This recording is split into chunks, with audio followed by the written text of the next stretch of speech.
Good morning. This is John from the Springs Mennonite Church. And I'm here today finishing up the week talking about some of the promises of God. I want to jump over what I've been talking about and go to John's Gospel today, the 10th chapter. And one of, I think, the most powerful passages in the Bible. And I'm really excited about this passage. Have been for many years because it's a promise that changes lives. Your life, my life, anyone who's willing to listen. So let's listen to it. John chapter 10, and beginning with verse 7. I tell you the truth. I am the gate for the sheep. All who came before me were thieves and robbers, but the true sheep did not listen to them. Yes, I am the gate. Those who come in through me will be saved. They will come and go freely and will find good pastures. The thief's purpose is to kill and to steal and destroy. My purpose is to give them a rich and satisfying life.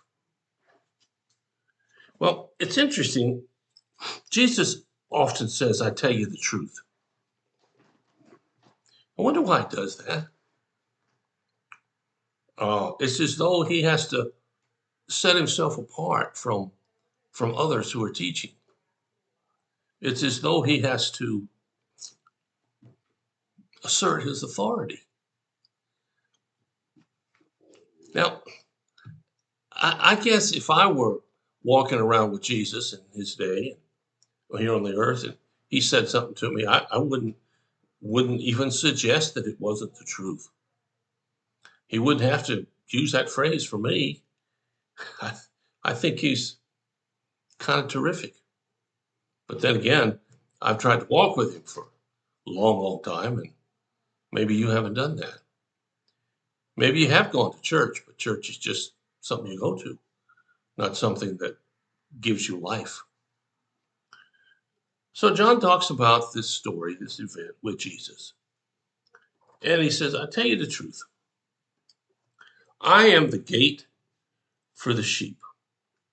Now, if you ever been around sheep, they are not the smartest animal in the world. They are not the most obedient animal in the world. In fact, in the Bible days, sheep herders were considered so worthless, they couldn't testify in a court proceeding. They were just useless, except, of course, to watch the flock. They were not people of good character.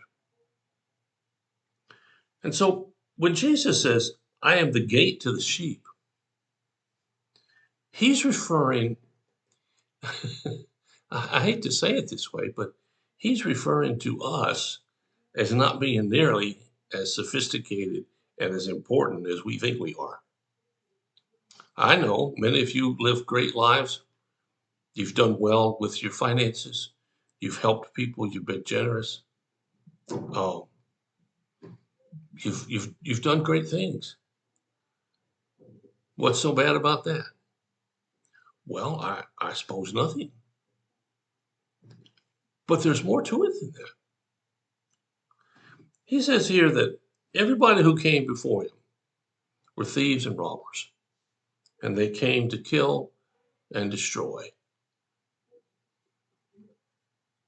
I hate to think that I've followed my life, or I've used my life to follow someone whose goal was to destroy. Now, again, I hate to say it this way, but the ways of the world can be fun, and I'm not opposed to those. I'm not suggesting we all go become hermits. I like eating out. I like doing things that are fun. But those things will never fulfill you. They'll just continue to cheat you of what you're supposed to have. And Jesus says, but the sheep don't listen to those things. Even the not so smart sheep don't pay attention to those who don't have the truth. Now, what is the truth? I don't know how you want to call it. It's not meaning that I'm right all the time, because I'm not. And if you think I am, just ask my wife Faith, she'll tell you, or any of my kids. The truth is about God. And God isn't about rules and regulations and beating people over the head and making them feel guilty and somehow keeping them subjective to some leader who does whatever he wants. It's almost always a he. You know, life is interesting, and it doesn't last very long. Even if you make it to 100, think about the people who lived 100 years ago. Do we even remember them very well? Maybe not. But Jesus comes, and his promise is something about more than anything you and I can see here, more than anything you and I can experience here. He says, I tell you the truth. What is the truth? Well, whatever it is, you got to talk with Jesus to find it. You got to listen to his words to hear it. You got to follow his example to experience it. And he says here, and this is the passage that gets me so much. Verse 10, the thief's purpose is to steal, kill, and destroy.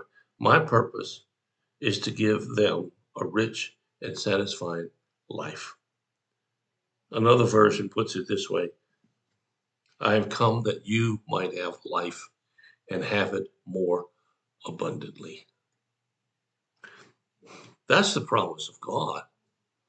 Every one of us can have abundant life.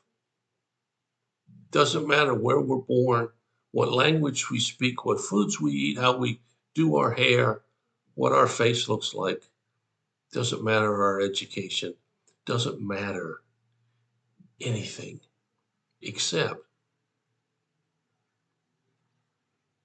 staying true to the gatekeeper, staying true to Jesus. So I want to leave you for this weekend, after this week, having talked about the promises of God, and simply ask, have you experienced the promises of God in your life? If you haven't, well, you should have. It's not him holding back. It's us not walking with him. Well, you think about that. I'll be back on Monday with another topic. Hope you have a great weekend. Hope you see God at work in ways you never even imagined. Thanks so much for listening. If you have a need or a concern, as I always say, just let us know. We'll do whatever we can as fast as we can to help meet your need. God bless you. I'll talk to you again.